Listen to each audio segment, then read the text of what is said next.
Hi guys, this week's episode of What Would You Do is going to be a one-parter. I'm going to try to cut it down and see if I can just get a one-parter, but I want to hear your comments. So please be sure to post a comment below. Like this video if you want me to keep making What Would You Do videos. So this week's episode of What Would You Do, here's the question.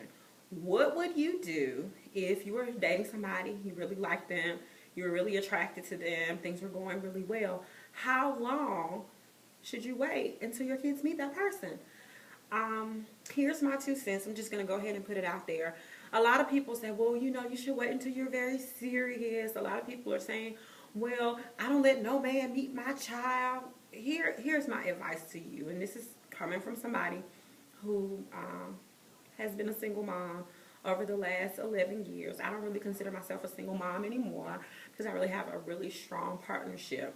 But when I was a single mom and I was out there dating, I introduced my son to whoever. I didn't always introduce them as my mate.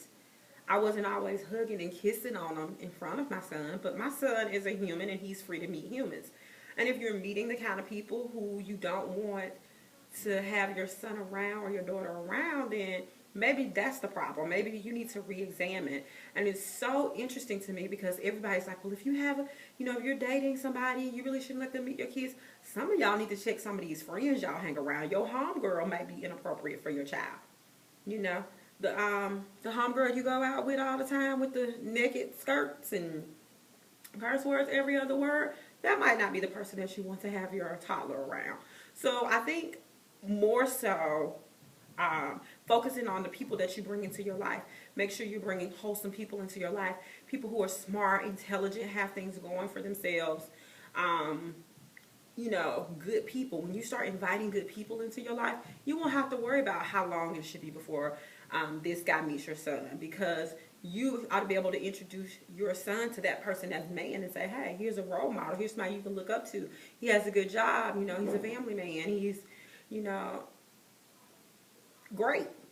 At least that's how my son met my partner. I was like, oh, here's this nice guy. I met him. He's cool. He's a friend of mine. Blah, blah, blah, blah, blah. It's a co-ed world. So I think we need to just kind of relax that standard a little bit and be focused more on the quality of the people that we have in our lives. Can't wait to hear what you guys have to say. Peace.